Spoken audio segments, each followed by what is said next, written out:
Here's a small packet card effect that you might find quite useful. I'll show you how the trick works at the end. But what you do, you introduce 5 playing cards, in this case red backed. You also introduce one card that's got a mark on its back. Okay. Now what we're going to do is to add this without showing you which one it is. I'm going to turn the cards over and give them a quick shuffle. Now we know that one of these cards is marked, but I don't want you to know which one. Okay, in case it influences your choice that follows. You then lay out all the cards upon the table. Now we know that one of those is a marked card. You ask a spectator to pick any one. Now, one thing to be aware of, this is not Magician's Force. So they have an absolute free choice. Let's say they went for maybe, I don't know, the 10 of clubs. But it is a free choice. The other cards in the pack are just gathered up. Okay, now they did have a free choice. Now we know that they're red backed, and this one here, they could have had the 7 of spades, they could have had the 6 of hearts, the 2 of diamonds. I want you to note the backs of these cards are just plain red backs, as you saw at the start of the trick. Okay, and they had a free choice, and they happened to go for the 10 of clubs. You would not believe this, but as if by magic, that is the marked card I added earlier on. You'll see it's not just one card that's marked. In fact, all 5 cards have a mark on the back. Just one card is unmarked.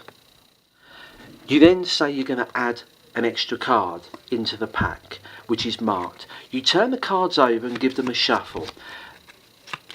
You then lay the cards out. Now the spectator really does have a free choice of any one of these cards. Now if they choose any of these cards, not the ace, because that's the one that's plain, if they choose any of these cards, let's say the 9 of diamonds, you gather up the cards using the plain one, like that. You can turn them over and say we're looking for the marked card. Let's have a look at these. Now you're going to perform what's called the flustration count. Now the flustration move is pretty simple. It's used in lots of packet effects. The back card is plain.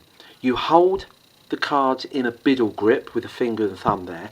You turn over the card. As far as the layperson's concerned, you're showing the back of the 7. You're not. You're actually showing the back of the packet. You slide off this with your thumb. You show the next card to be plain. What you're actually doing is showing the same back for each card. Now to us it seems obvious, but to a lay person you'll be amazed how fooled they are. And the last card we can put to the bottom. You can even spread these a little bit. So you've had a free choice, you reveal the cross there. Now what happens if they do choose this one? Well, it's great because it's even a stronger effect.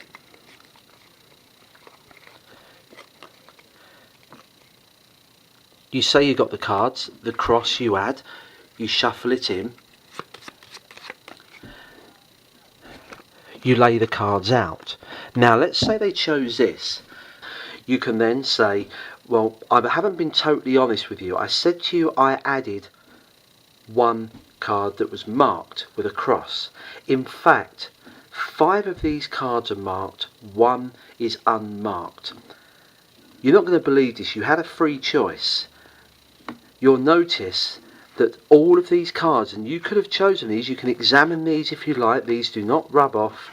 Every card is marked except the one that you freely chose is clear.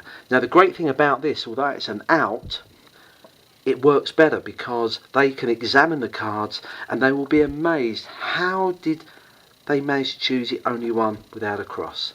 And that's called marked card.